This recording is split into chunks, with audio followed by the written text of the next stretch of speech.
खुशाल ज्ञानेश्वरी गोवर आपण साधना म्हणवे मला रे गोवर आपण साधना म्हणवे मला गोवरला होते करे खुशाल हरे पूजना गोवर छळाया परा कहत बाखरा रे गोवरे छळाया परा कहत बाखरा तो वरुण दया करणार मति खुशाल भागवत धरा कामा सरदा गोवरे देशला तर रे कामा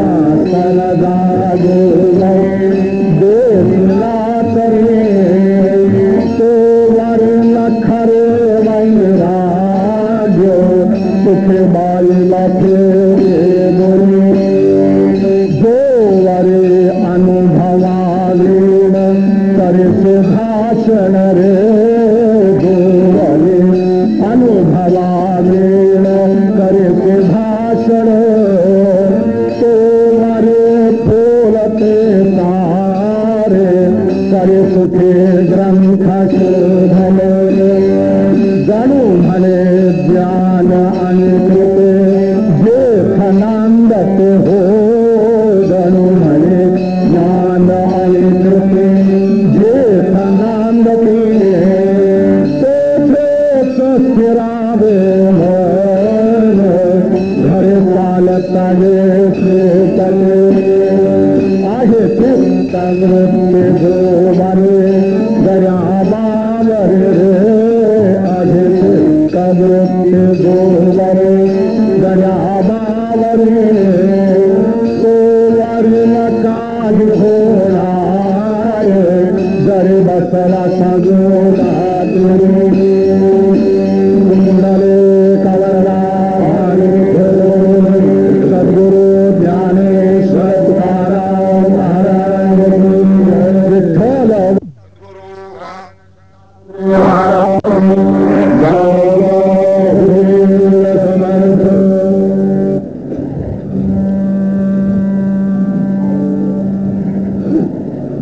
नेहमीच्या संसारामध्ये गुंतलेल्या मनुष्यासाठी परमार्थ मार्गाला त्याने लागावं म्हणून ज्या आकर्षक वाटतील सवलतीच्या वाटतील अशा अनेक योजना शास्त्रांनी म्हणा संतांनी म्हणा मांडलेल्या आहेत. त्याचा उद्देश कुणीकडून तरी यामध्ये आकंठ बुडून झालेला हा जो मानवी जीव आहे त्यानं त्याच्या बाहेर निघालं आणि बाहेरही काही गोडी राहते हे त्याच्या लक्षात यावं म्हणून काहीतरी करून त्यानं यातलं काहीतरी स्वीकारावं म्हणून त्याला सवलतीच्या योजना पुष्कळ सांगितलेल्या आहेत.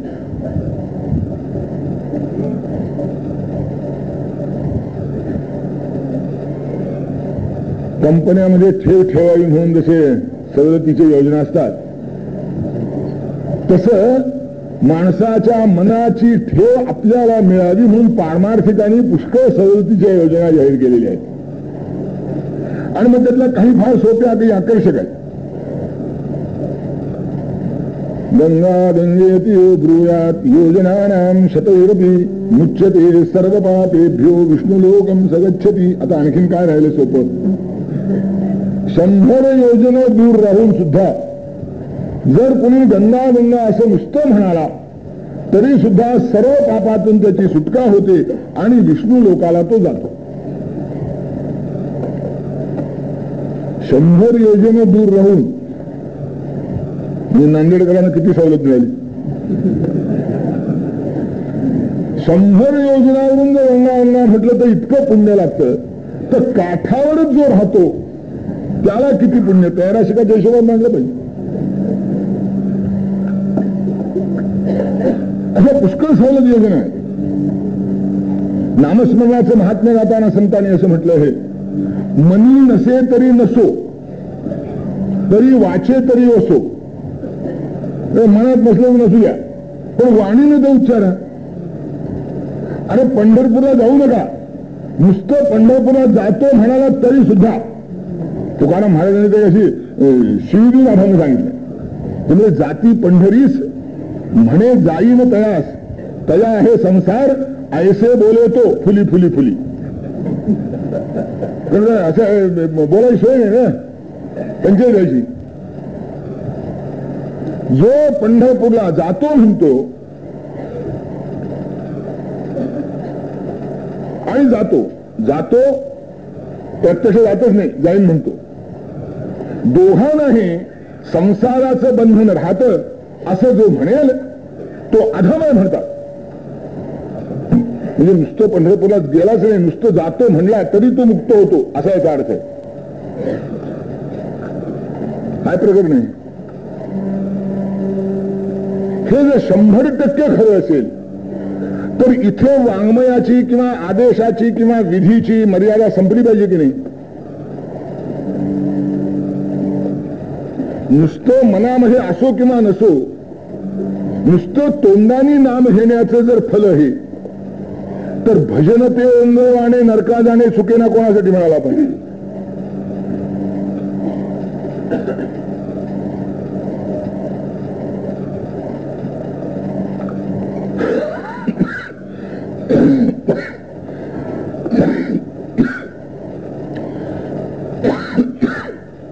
तेव्हा खरं असं आहे की शरीर आणि मन दोघांनीही पातक करणाऱ्या माणसासाठी त्याचा एक भाग तरी तोडायचा प्रयत्न केलाय संतांनी. कबीरांचा प्रसिद्ध दोहा आहे, ते म्हणतात, मन गया तो जाने दे, मत जाने दे शरीर, नहीं खींची कमान तो कहां से छूटेगा तीर. तो मन तुझ्या साडीने माहिती आहे मला, तू कुठे जायचं असेल भटकू दे त्याला. तू तरी जायला सोडू नको, तू तरी देवघरात बेस, तू तरी पोथी वाच, तू तरी कीर्तनाला जा. मन जाणार नाही माहिती आहे मला. तिथे कीर्तन, प्रवचन, पोथी, पुराण, नामस्मरण, जप, तीर्थयात्रा, देवधर्म, देवदर्शन, देवाचा गाभारा, देवाचं मंदिर यात कुठेही जरी असलं तरी ते तिथं राहिलंच असं भावाचं नाही. तुम्ही कुठेही बसा, ते जिथं जायचं तिथंच जायचं. आणि नको म्हणून सांगितलं की हटकून तिथं जायचं. त्या हटकूनचे गोष्ट सांगतात मोठी गमतीची. एकाला मंत्र काही लवकर सिद्ध होईना, म्हणून आपल्या गुरुला विचारलं, गुरु महाराज तर काय करावं? म्हणजे मंत्र सिद्ध होत नाहीये. तेवढे बघ, तू मंत्र जप करताना एक गोष्ट कर, हे काय, वानराची आठवण करू नको. वानर माकड त्याची आठवण तुला होता कामा नये, म्हणजे तुझा मंत्र सिद्ध होईल म्हणाले. याला जपाला बसलं की पहिल्यापासून वानरच दिसायचं असं आहे. नको म्हणणं ते डोक्यात नेमकं येतं, जे करू नये म्हणतं एका नाठा अवखळ पोरासारखं मनाचं आहे. आणि आता आवडतात काय करायचं काय? हा प्रश्न सामान्यांचा नाहीये. अर्जुनासारख्या महात्म्याला पडलेलं आहे की ज्याचं आपल्या मनावरचं नियंत्रण असामान्य आहे. अनेक वेळा त्याची कसोटी लागली आहे. एकदा उर्वशीच्या प्रकरणी लागली आहे, एकदा उत्तरेच्या प्रकरणी लागली आहे, एकदा त्या किराताशी लढताना लागली आहे. की त्याचं आपल्यावर किती नियंत्रण आहे. त्याला शेवटी मनाच्या बाबतीत काय म्हणावं लागलं,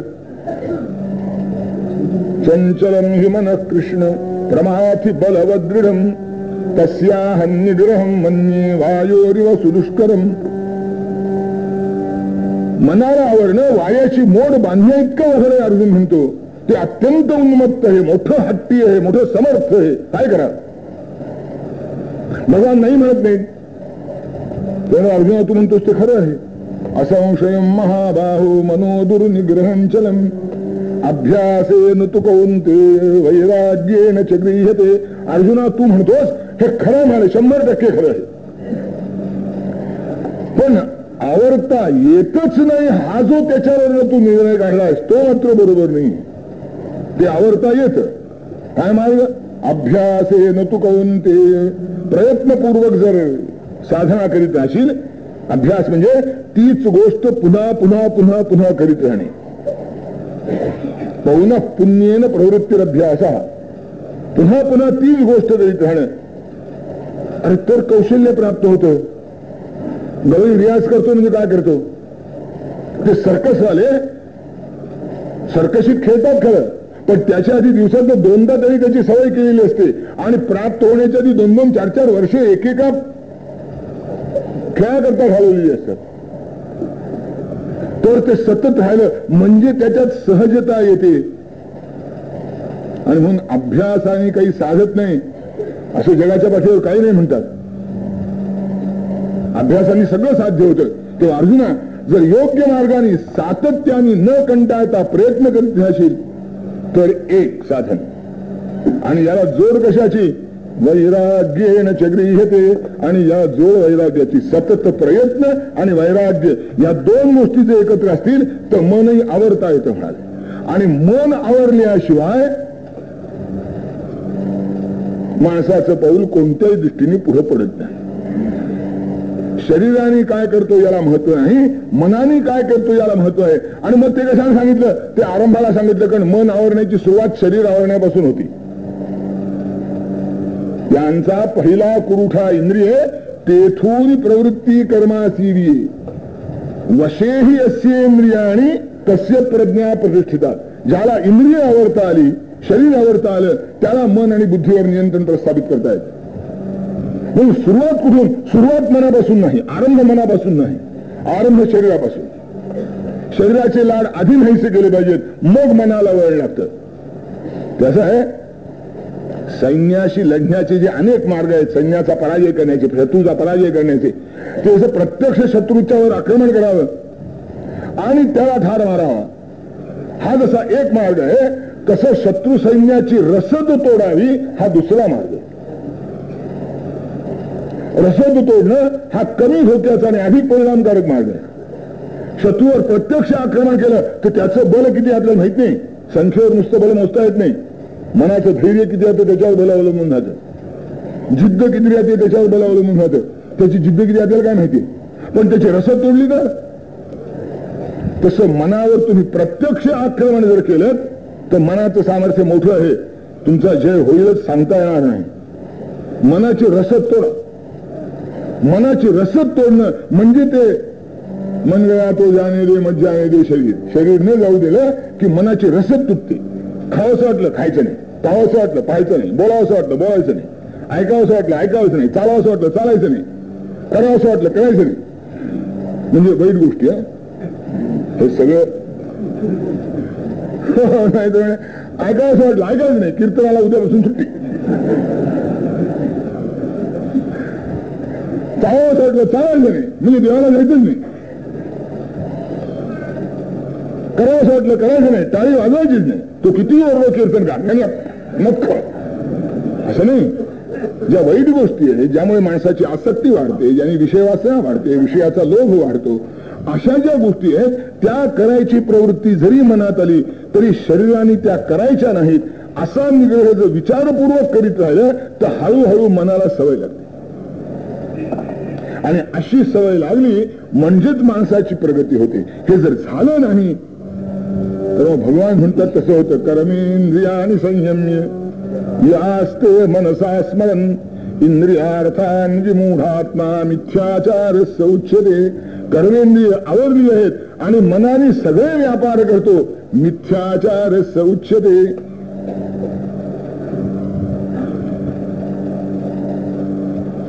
साहित्यामध्ये शृंगार, अश्लीलता आणि गुन्हेगारी याला भाव का?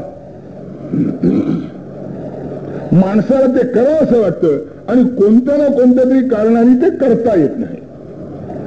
कधी सामाजिक दडपण असतं, कधी मानसिक दौर्बल्य असतं, कधी परिस्थिती अनुकूल नसते, करावं असं वाटतं. मग काय, ती चरित्र वाचायची. कर्मेंद्रियाणि संयम्य यास्ते मनसा स्मरण. आपल्याला शृंगार साधत नाही, नायकातल्या आणि नायिकांचे शृंगार वाचायचे. आपल्याला बंड करणं साधत नाही, मारामारी करणं साधत नाही, मग काय करायचं, मारामारीचा कसा वाचायचा? कारण ते तादात्म्य होतं ना, सविकल्प समाधी म्हणतात. अरे त्याची मारामारी, साहित्यिक मारामारी करतात की हा तरी सिद्धांत बरोबर आहे की नाही, रसास्वाद कसा मिळतो वादाचा विषय. सगळे रसास्वाद एकाच प्रकाराने मिळतात का वादाचा विषय.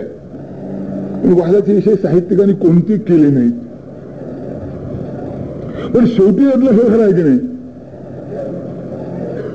तिथं दुष्यंत शकुंतलेचा शृंगार पाहताना हळूच दुष्यंताच्या भूमिकेमध्ये आपला प्रवेश होतो आणि मग बरं वाटतं. असं आहे म्हणून देव असायचं.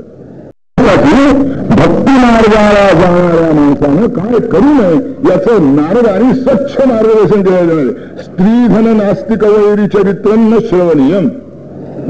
महाराज म्हणतात की स्त्री चरित्र, संपत्ती अंतांचं चरित्र, शत्रूचं चरित्र न श्रवणीयम ऐकू नका. कारण ते ऐकलं की तुमच्या मनामध्ये तेच उठत राहील, तुमच्या शरीरावर त्याचाच ताबा निर्माण होईल.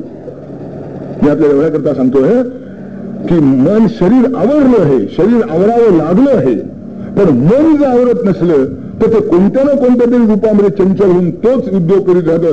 आणि मग जरी मनुष्य देवघरात असला तरी त्याचं डोकं कुठेतरी राहतं, मनुष्य जरी जप करीत असला तरी त्याचं मन कुठेतरी राहतं.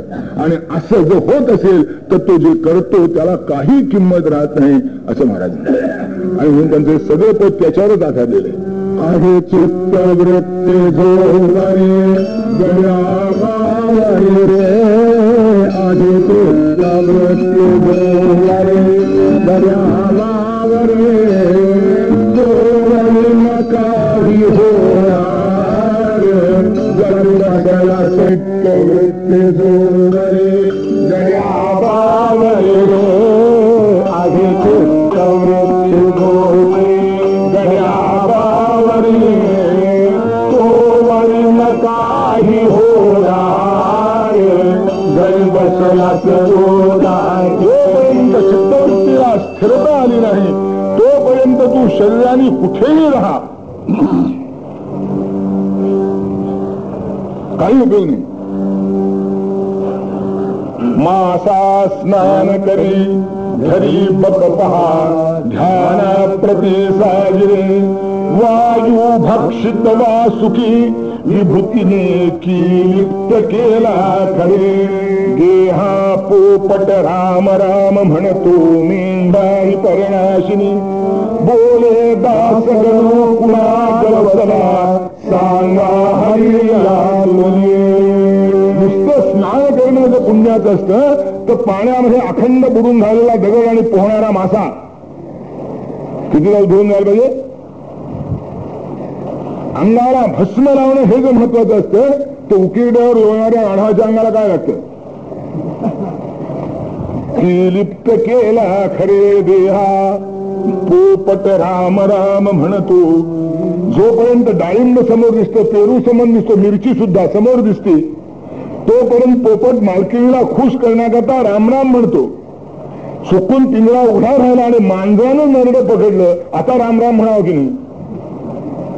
जर पेरू पाहून म्हणतोस, डाळिंब पाहून म्हणतोस, मिरची पाहून म्हणतोस, तर मांजर जेव्हा प्रत्यक्ष तुला पकडतं, आता तुला जीव घेणार आहे, आता तरी रामराम, आता ते क्या ओरडतं तेव्हा रामराम म्हणत नाही.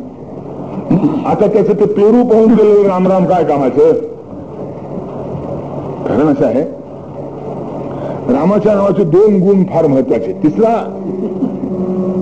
राम नाम में 3 गुण है, सब जन लागत पाव, खाने को तो अच्छा मिले. आता इतने लोगों को जाओ न जाओ किसने देखा है. पर लोकची बात आहे. दोन गोष्टी तर खऱ्या. लोक नमस्कार करतात, लोक म्हणतील बुवा बुवा, महाराज महाराज, काही असेल ते महंत महंत, महात्मा महात्मा, भगवान भगवान, काय तुम्ही जे म्हणायला लावाल ते म्हणतात. न लावता तर जास्तच म्हणतात असं आहे. तर रामनाम घेणारा नमस्कार करणारी माणसं येतात, त्याला माया घालणारी माणसं येतात, हार घालणारी माणसं म्हणतात. त्यात काही मोठे नाही. खायची म्हणजे होत नाही. सामान्यतः कोणत्याही बुवाचं पोट खपाटीने गेलेलं आपल्याला दिसणार नाही. बरे असतात सगळे. आता हे जर खरं तर त्या रामा, आता तो म्हणतो बाकी जे करायचं काय आपल्याला, हे दोन महत्वाच्या गोष्टी आहेत. या साधी म्हणजे पुष्कळ झालं, प्रतिष्ठा मिळाली, याची सोय झाली, आणखीन काय पाहिजे. या रामनामाला काय असेल, पोपटाचं रामनाम म्हणणं पेरू पाहून, डाळिंब पाहून, आणि याचं रामनाम म्हणणं सारखंच की नाही. आणि मग किती शो होतो त्याचा, किती देखावा होतो त्याचा.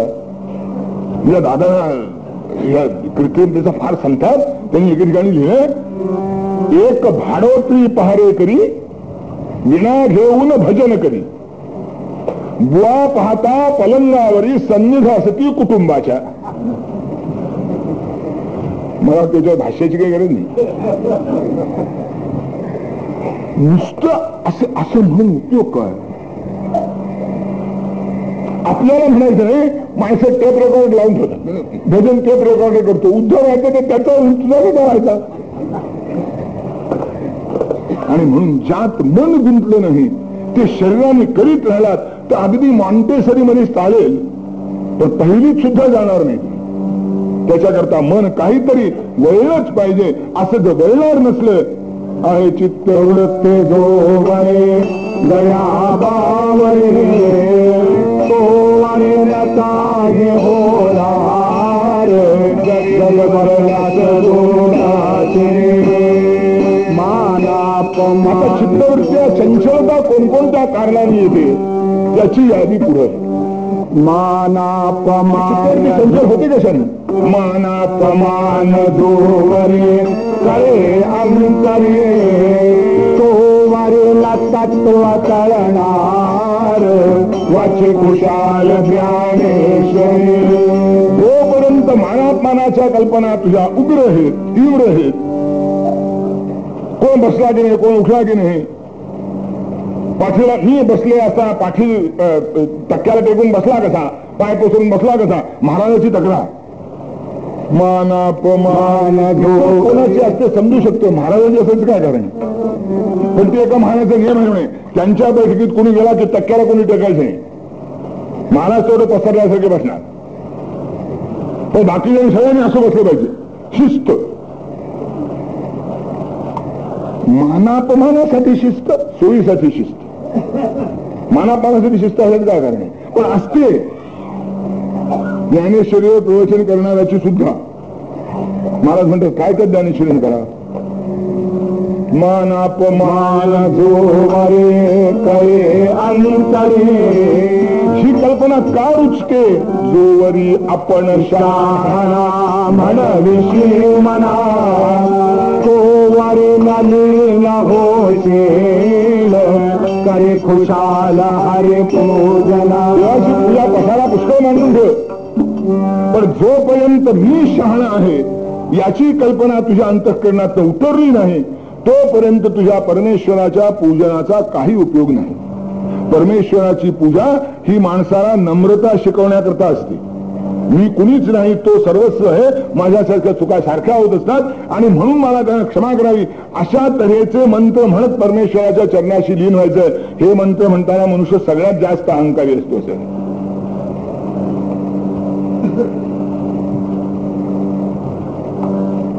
मी एक पूजा करताना यजमान स्वतः पूजा करत होतो आणि ते पूजेच्या शेवटी एक मंत्र आहे, अपराध सहस्राणि क्रियन्ते हर्षमया, असे पुष्कळ म्हणतात.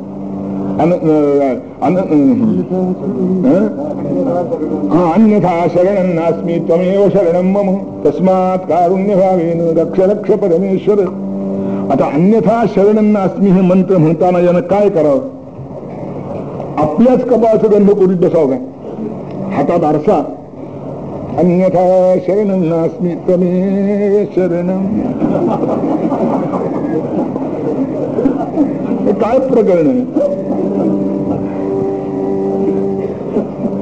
जोवरी आपण शहाणा म्हणवे मना, जोपर्यंत तुझ्या अंतःकरणातला अहंकार कमी झाला नाही, काय शहाणपणाचा मत्ता तो फक्त मलाच दिला आहे, आतापर्यंत जगाच्या कल्याणाचा मार्ग दुसरा कोणी चांगला सांगूच शकला नाही, मीच काय तो चांगला सांगणारा जन्माला आलो आहे, असं जोपर्यंत तुला वाटत राहतं तोपर्यंत तुझ्यातून परमार्थिक प्रगती होण्याची शक्यता नाही, भले लोक तुला भगवान म्हणत असत.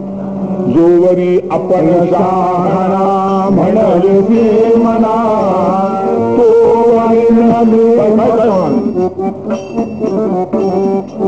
म्हणून काय झालं पाहिजे. महाराज उपसंहार करता म्हणजे पुष्कळ आहे, तो पुष्कळ लांब आहे. त्या प्रत्येकाचं विवेचन काय म्हणजे प्रस्तावना करता करताच निम्मा वेळ गेला. आता विवेचन करायला आलो म्हणजे सगळ्या वेळ त्यातच जायचं. आता कालच्यासारखं होऊ नये आमच्या आरंभापासून सावध आहे आज. आणि म्हणून पदाचा उपसंहार करताना महाराज म्हणतात मग चांगलं काय, कशामुळे साधतं थोडी महाराज सांगतो तुला.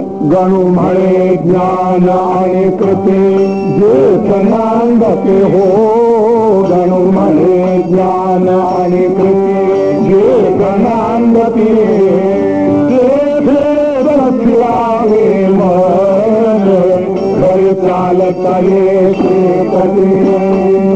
ज्या ठिकाणी माणसाचं ज्ञान आणि त्याची कृती या दोन्ही एकमेकाशी मिळून मिसळून राहतात, दोन्ही एकमेकाला शोभण्यासारख्या राहतात. ज्ञानाप्रमाणे कृती असते, कृतीला योग्य ज्ञान असतं, असं ज्याच्याजवळ राहतं त्याला आता परमेश्वराचा शोध करावा लागत नाही, परमेश्वर त्याला हुडकी देतो.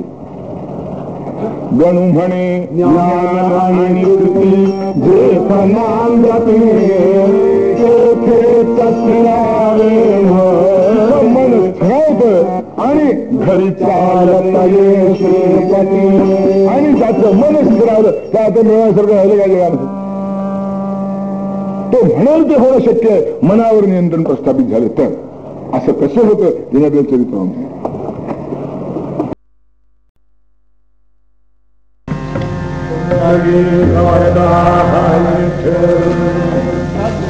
ज्ञानेश्वर महाराज की जय. जय जय रघुवीर बद्ध प्रभु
महार असे बंगला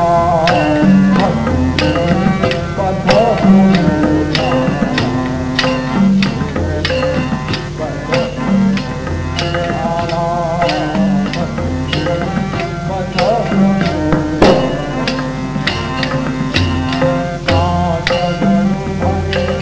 तो परमात्मा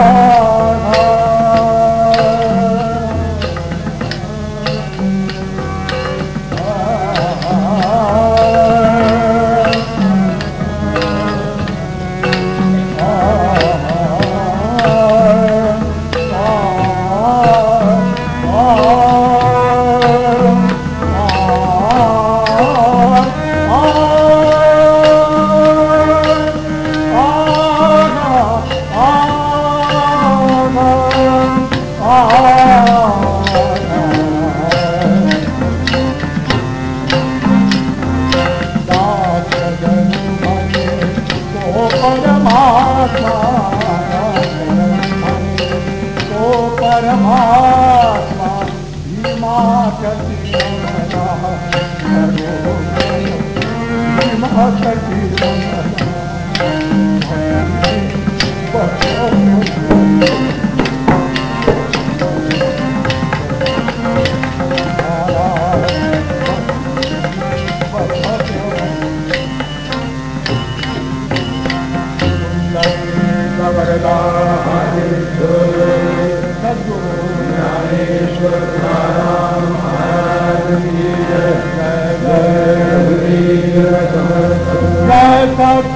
घन जानकी जीवन नारायण तव दासो घन जानकी जीवन नारायण तव दासो घन जानकी जीवन नारायण तव दासो घन जानकी जीवन नारायण तव दासो घन जानकी जीवन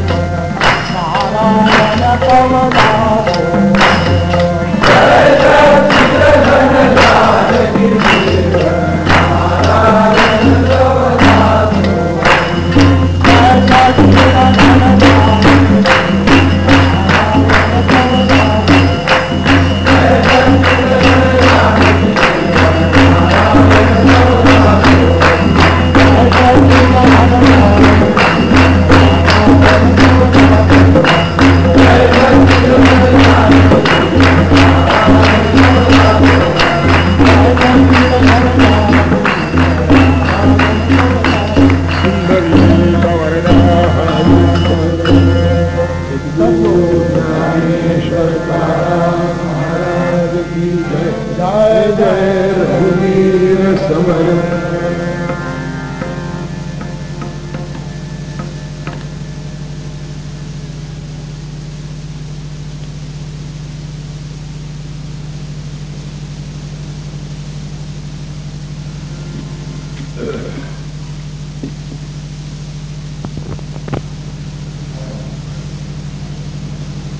परमार्थाचे अनेक मार्ग उपलब्ध आहेत. थोर थोर साक्षात्कारी महात्म्यांनी त्या मार्गांचं प्रतिपादन केलेलं आहे. ते बरोबर दिसायला एकमेकापेक्षा वेगळे दिसतात.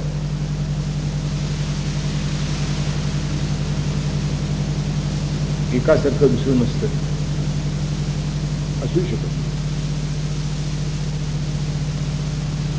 आपण सगळी माणसं आहोत. यात निदान आपल्याला जे कोणाचं एकमत या विषयावर तर नक्की असेल. आपण सगळी माणसं आहोत. पण कोणत्याही दोन माणसांचं एकमत नसतं हे सगळं त्याच्याबरोबर खरं आहे की आपण सगळी माणसं आहोत या विषयावर जरी सगळ्यांचं एकमत असलं तरी आपणच काही माणसाकडे बघून असं म्हणतो की नाही, हा काय माणूस आहे म्हणतो. पण प्रत्येकाचे नाक, डोळे, शरीराची रचना, कातडीचा रंग, अवयवाची उंची, प्रकृतीचं स्वास्थ्य, यामध्ये मात्र प्रत्येकाचं वैशिष्ट्य वेगळं, एकाचं दुसरं. आणि असं नाही म्हणून बरं आहे की नाही,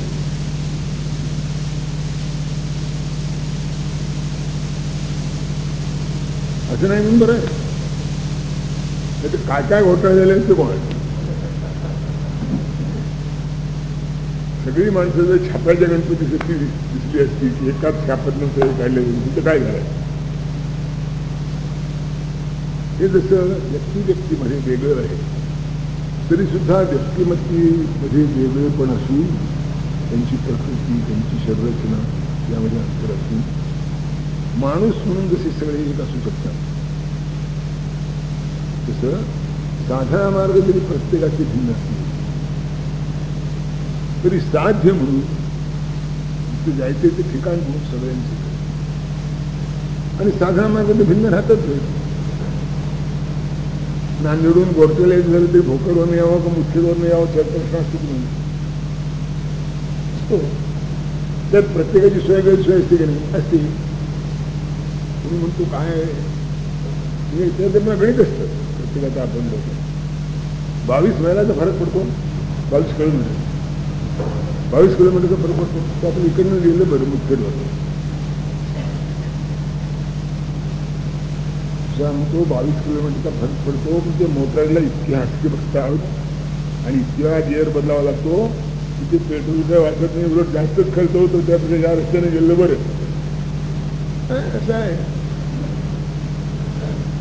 रेल्वेने जावं, मोटरबीन जावं, विमानाने जावं,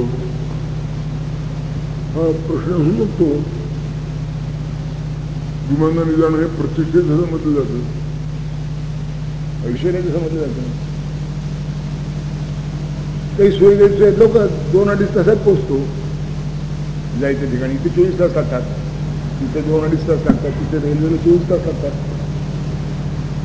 पण ते पुष्कळाचा एरोड्रोमवर पोचायचं, तिथून बाहेर पडून घरी जायचं, म्हणजे त्याचं 2-2 तास तिकडे 2-2 तास तिकडे जातात. आता ते काय भाव पडलं. मी एवढ्या करता समजू घेतला की जी विविधता आपण आपल्या प्रपंचामध्ये अनुभवतो त्यामध्ये सुद्धा एकासारखं एक नसतं, पण परिणाम एक असतो. साध्या तूप साखर पोळीची जी पुष्टी आहे त्यापेक्षा वेगळी पुष्टी ती जिलबीची, शिरेची, लाडूची. पण लाडू म्हणजे जिलबी नाही, जिलबी म्हणजे शिरा नाही, हे तर निश्चित झालं. आणि कोणी तसं एक करायला गेलं तर आंबोडून त्याचं. तसं साधना मार्गामध्ये पुष्कळ वेगवेगळे असतात. कोणाला काय आवडतं, कोणाला काय आवडतं, कोणाला काय आवडतं. तर भक्ती हा जो साधना मार्ग आहे तो तूप साखर पोळीसारखा आहे. योग मार्ग, ज्ञान मार्ग हे आहेत, पण ते एकापेक्षा एक आवड आहे. शेवटी गव्हाचेच पदार्थ जरी असली तरी जिलबी सगळ्यांना करता येत नाही. तुपसाखर तुम्ही कोण नाही करता येत, पण त्यात पोळीच करायची असते, बाकी तूप आणि साखर तयारच असते. जिलबी म्हणजे ते साखरेचा पाक करा, ते तुपाचं तळणं करा, ते पीठ आंबवा, ते बरोबर आंबले की नाही बघा, नंतर ते त्याला नळी पडते की नाही, एक भानगड कमीच आहे. काही जिल्ह्यात रबरासारखे चिवट होतात, तोंडात घात हातात घेतात त्याला पोळी केली बरं नाही ना. भक्ती मार्गावर पोळीसारखा मार्ग. आता यात एक कौशल्य असतं. एक विनोद सांगतात की नवरा रात्री झोपला होता, तिथे उशिरा झालर असते की नाही ती तळत होता. त्याला आश्चर्य वाटलं की झालं काय करत आहे. त्यामुळे अहो तुम्ही जागे आहात का, तुझा तू झालं काय करत आहे, तुझी पोळी चावतो असं स्वप्न पडलं म्हणजे.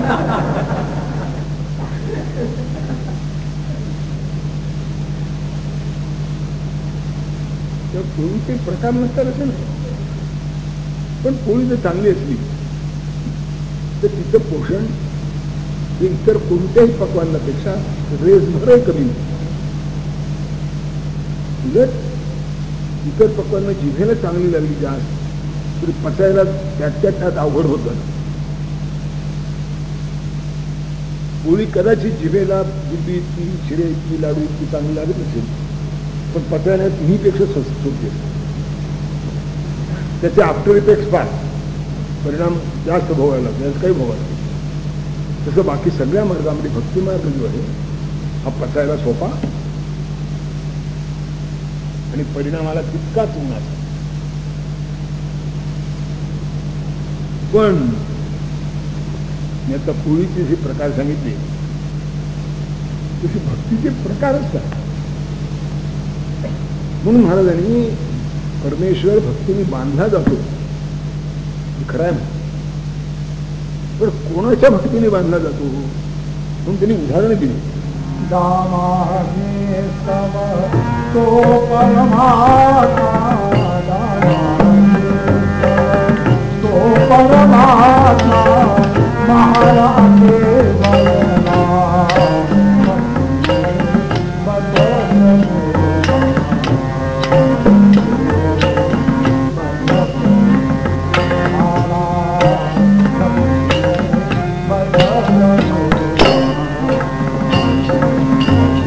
परमेश्वर भक्तीने बांधला जातो यात यत्किंचित सुद्धा शंका नाही.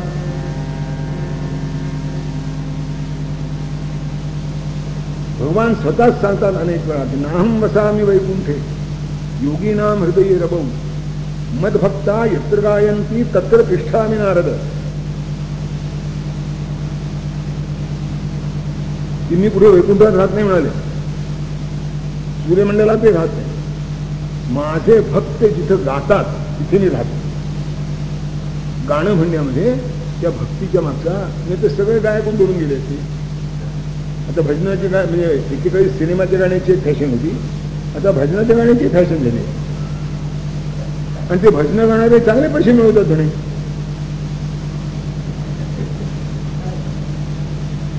किंवा भजने पण ते हे भजन गाणं का? गाणं याचा अर्थ असा आहे गाण्यामध्ये जी तल्लीनता अभिप्रेत आहे, गाण्यामध्ये जी लय अभिप्रेत आहे, गाण्यामध्ये जे स्वरांचं आंदोलन अभिप्रेत आहे, ते सगळं हृदयात असताना जेव्हा भक्ती होते तेव्हा ती भक्ती आहे. आता आपल्या एका विचार कारण गळ्यामध्ये स्वर काही उभे चेवून बसत नाही. आपण सगळे बोलतो पण सगळे गाऊ शकत नाही. मी ऐकलंय असं होतं, खरं खोटं कोणा नाही, पण त्या गाण्याचं माझं काही फारसंच शक्य नाही. म्हणजे सगळं बिगन काही म्हणतो म्हणून आपण शांतपणे ऐकतो इतकं. 2-2 तास एक स्वर गळ्यात बसण्याकरता रियाज करीत राहावं लागतं म्हणाले, आणि ते वर्षानुवर्ष करावं लागतं किंवा एक स्वर गळ्यात बसतो. आणि ते थंडी जसं जितकं सकाळी उठून करावं तितका टाळा. हे का सांगतो आपल्याला की सोपं म्हटलं तरी सुद्धा त्यात आपण समजतो तो सोपेपणा नसतो. सोपं आहे यात शंका नाही, पण आपलं सोपं म्हटलं म्हणजे काय? दवी उचलले ओढले तोंडात टाकले झालं सोपं. त्यात असं सोपं झालं पाहिजे. साधा स्वयंपाक असला तरी तो करणारीला असामान्य कौशल्य लागतं. एक वेळ साधा स्वयंपाक चांगला करणाऱ्याला जास्त कौशल्य लागतं पक्वान चांगलं करणाऱ्याकडे. तसं भक्ती साधी आहे खरी, योगमार्गापेक्षा सोपी आहे, ज्ञानमार्गापेक्षा सोपी आहे, कर्ममार्गापेक्षा सोपी आहे, पण ही सुद्धा कौशल्याने करावी लागते. आणि शेवटी भगवान योगाची व्याख्या तरी काय करतात? योग कर्मचं कौशल्य, कौशल्याने कर्म करणं म्हणजेच योग. किंवा भक्ती सुद्धा कौशल्य. मग कधी ती दामाजी सारखी असते आहे का आपली? किती उत्कट असते. दामाजीने ते धान्याचं कोठार वाटून टाकलं दुष्काळी माणसाला. त्यांचा कोणीतरी हितसंबंधी शत्रू होतं, त्यांनी वर कळवलं की दामाजीनं काहीतरी अपराध पाहिजे, त्याला वरून धरून आलं. तर त्यावेळेला पुढाऱ्यांना सुद्धा येत नसते. पुढाऱ्यांनी पकडला की पकडला गेला. बरोबर आहे. जितका मोठा पुढारी आणि जितके जास्त पाप करेल तितका तो लवकर सुटतो. सापडतच नाही पुष्कळ ते ना आजच्या काळाचे कौशल्य. त्यामुळे ते काय नव्हतं, ते आहे वर्ण धरण. त्यांना पकडलं आणि पकडल्यावर बायकोला कळलं की आपल्या नवऱ्याला पकडून बिजरला घेऊन चालले. तसा काय करा, ती माऊली साधली. त्याला ते दुःख सहन झालं नाही. ती तुळशी जवळ उभी झाली आणि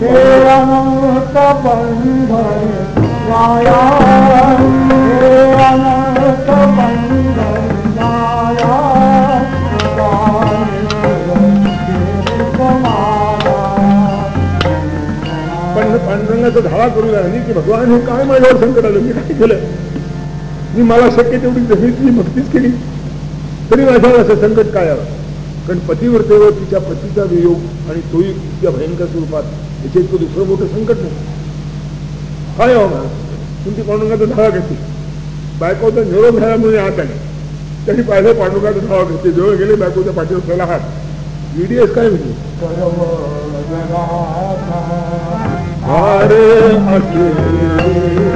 सुंदरी प्रभू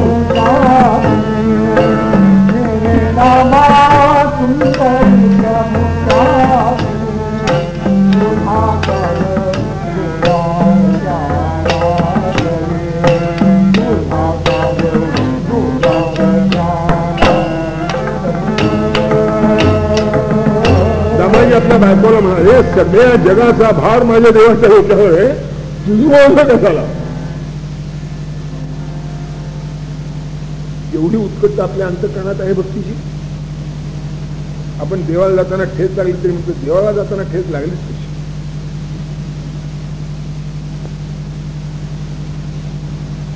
आणि हे आता तिथे गेल्यानंतर मृत्यूदंड आहे. मुसलमानी राज्य आहे, तिथे कायदे दुसरे वेळी कायदेच नाही. हातीच्या पायी नाही तू सोपईच्या तोंडी नाही तुकडे केलं नाही तर काय अंधार कोठडीत कायमचं टाकून दे. अशी भयंकर शिक्षा ज्या प्रकारात आहे तिथे दामाजी म्हणतात की देवाचा भाव काय करते तू. त्याच्या कारण प्रेमाची व्याख्या काय, तर आमचं तर्कशास्त्र काय, इतकं ओझं त्याच्या डोक्यावर आहे, मग आमच्या एवढ्या काय होते.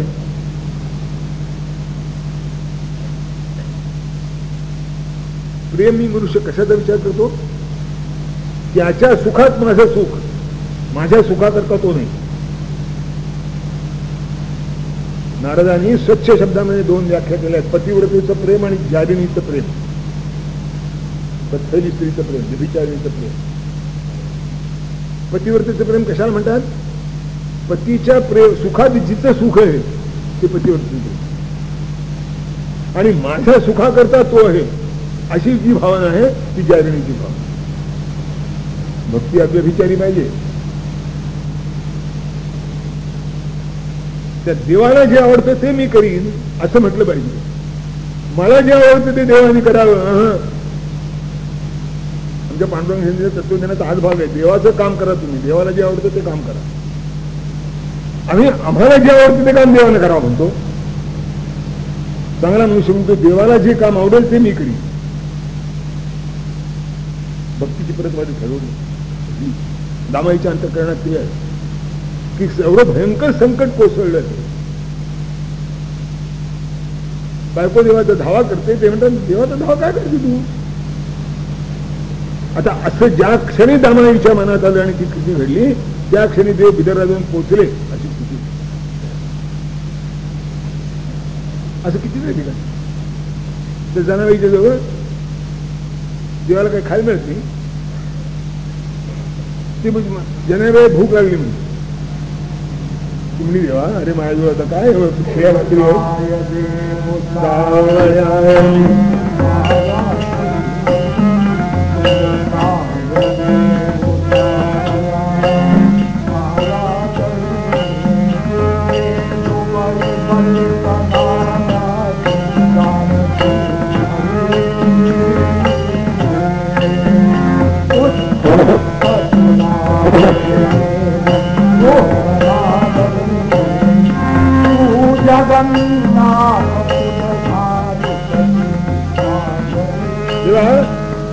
तुला मी काय देणार म्हणाले. आता काकड्याची वेळ झाली, तुला तिथं नैवेद्य आहे, तुझ्या लोण्याचा गोळा लावतात. जणे म्हणजे काय त्या माझ्या लोण्याचे व्रत तुला सांगतो, तो आदल्या दिवशी कोणाला द्यायचं ते आधीच ठरलेलं असतं.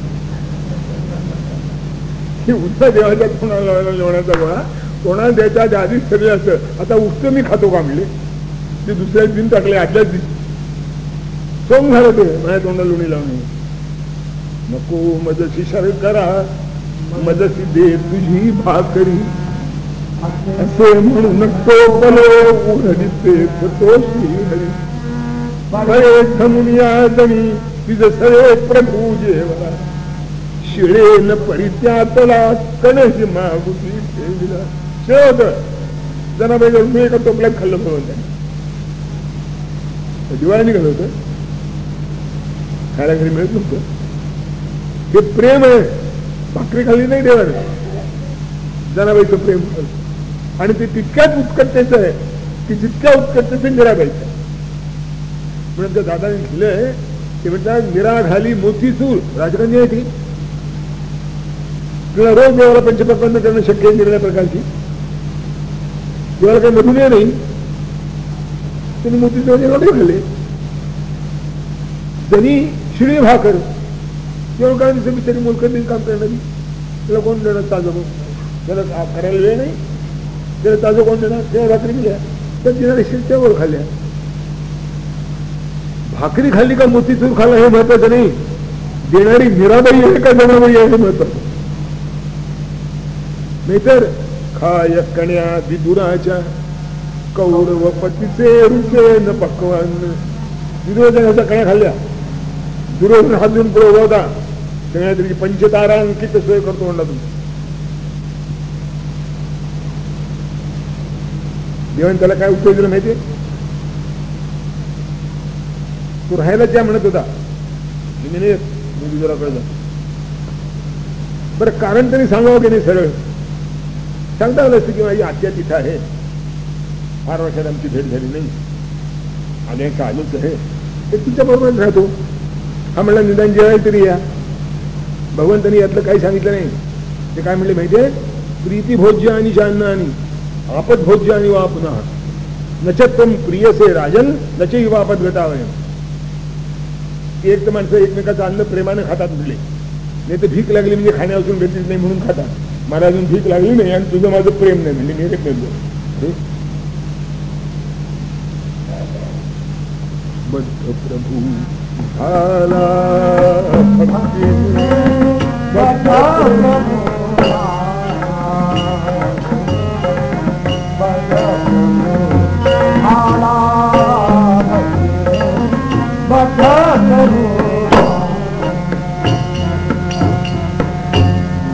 सगळं एकत्र त्या पद्धतीने यावं असतं की नाही. एक शाणे चिरंजीव होते,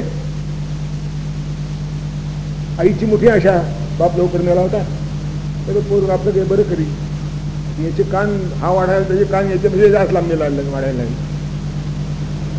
त्या आईची एक इच्छा होती की एकदा तरी म्हणजे हाड म्हणजे काशीला पुचकून काशीला जाऊन आणि तुझ्या जुना काळ होता, इतकं काही सहजाची यात्रा करत नव्हती.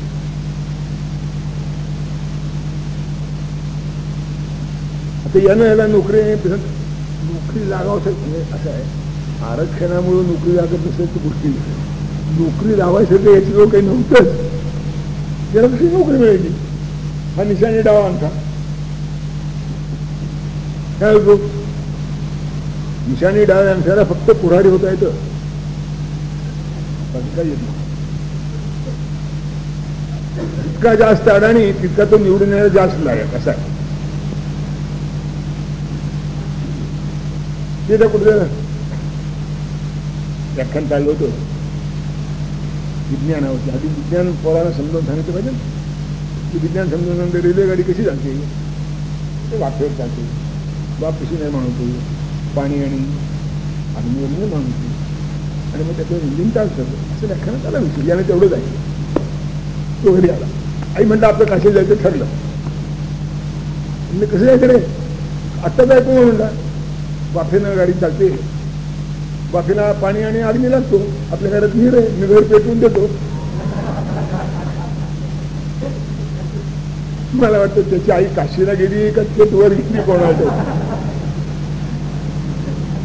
तर यात खोटं काय आहे? वाफ्यानं गाडी चालते हे खरं आहे, वाफायला अग्नी आणि पाणी लागतं हे खरं आहे. आता विहीर घरात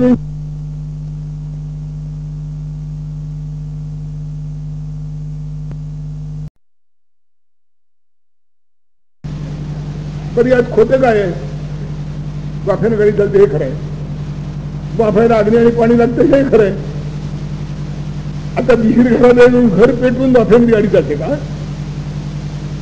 बद्ध प्रभू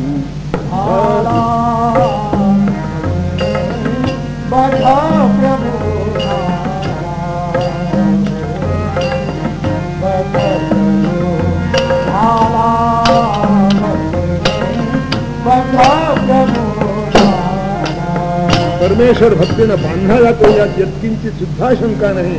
पण ज्या भक्तीनं परमेश्वराला बांधायचं त्या भक्तीची इयत्ता कोणती? ती भक्ती काय योग्य तिची? तिचं स्वरूप काय आहे?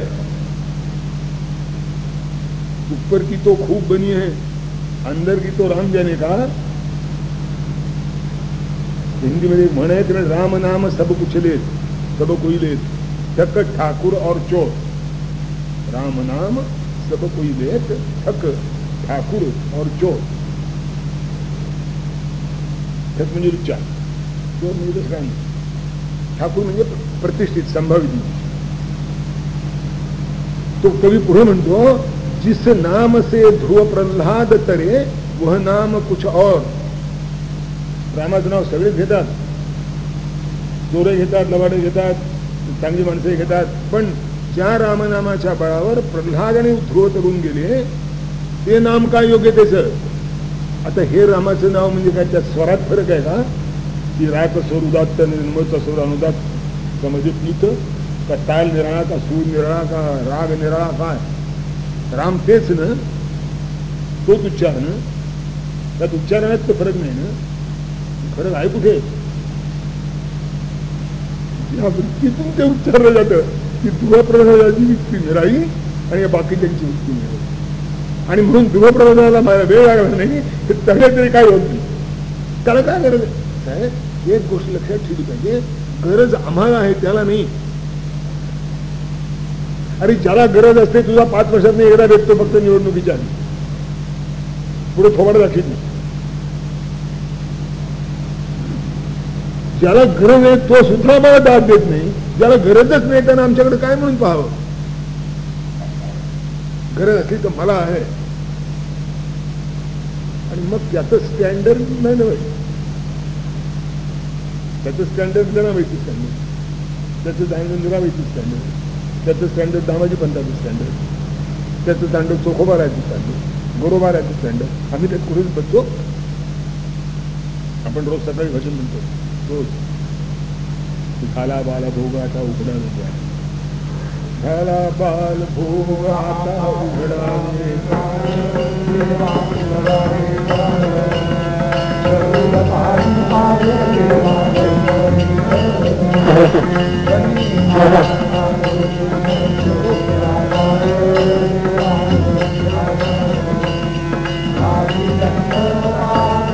दुनिया तेरे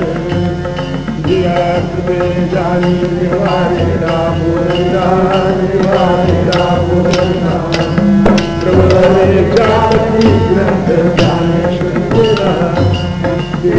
वैष्णवांचे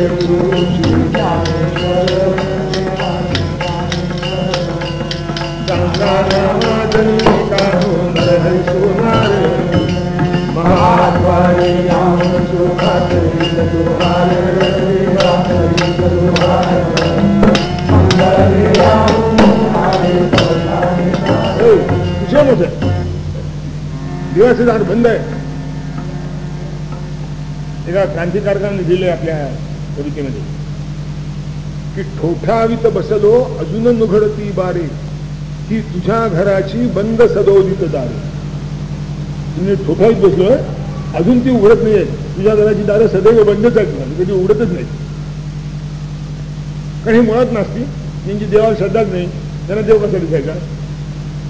पण त्यानं लिहिलं की तुझ्या घराची दारं मी ठोठावीत बसतो पण अजून उघडत नाही, ती सदोदित बंद आहे. अरे हो, दार उघडतं देवाचं, पण कोणाला? त्याची यादी आमच्या दादाने केली.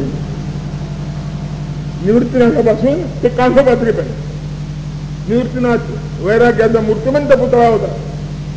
ज्ञानेश्वरानं ज्यांनी निर्माण केलं एवढ्या अधिकाराचा पुरुष होता. आणि काहोपात्र एका वेशीची मुलगी होती. सगळ्यांच्या करता दार उघडले, कोणाकरता दार बंद झाले नाही. पण या यादीत असला तो आपण कुठे बसतो जातात तरी विचार करा. ते आम्हाला देवळाची दारं उघडी असतात, देवाचं दार उघडत असतं. आमच्याकरता जी दार उघडी आहेत ती देवळाची दारं. आणि तेही का आम्ही माणसं होतो की ईश्वरानं आम्हाला लायसन्स परमिट जन्मता देऊन ठेवलं. तुम्ही मनुष्य म्हणून जन्म आला, माझ्या दर्शनाचं लायसन्स परमिट तुम्हाला देऊन ठेवलं, घ्या वापरा. आता आम्ही ते वापरीत नाही. त्यांना लायसन्स दिलं निराकरणाकरता आणि आम्ही वापरतो दुसऱ्या कारणाकरता. त्यानं परमिट दिलं निराकरणाकरता आम्ही अच्छा दुसऱ्या व्यापारी करतो तेच. तू लायसन्स परमिट घेतो दुसरं काहीतरी करतो त्याचं. देवानं आम्हाला लायसन्स परमिट दिलं आहे, मनुष्य म्हणून ज्यांना आलो त्या क्षणी दिलं आहे, वापरत नाही काय. म्हणून सांगायचं प्रसंग तुम्ही बाबांनो, भक्तीने परमेश्वर बांधला जातो यात किंचित सुद्धा शंका नाही. पण ती भक्तीची जात ही लागते. मग त्यात बाकी काही प्रश्न नाही. चोखा महाराज त्यात आहे, बोरोबा कुंभारही त्यात आहे, रोहिदास सांभारही त्यात आहे, सेना न्हावी त्यात आहे, सावता माळीही त्यात आहे, एकनाथ ब्राह्मण तोही त्यात आहे. कान्होपात्र आता त्यात जातच नाही.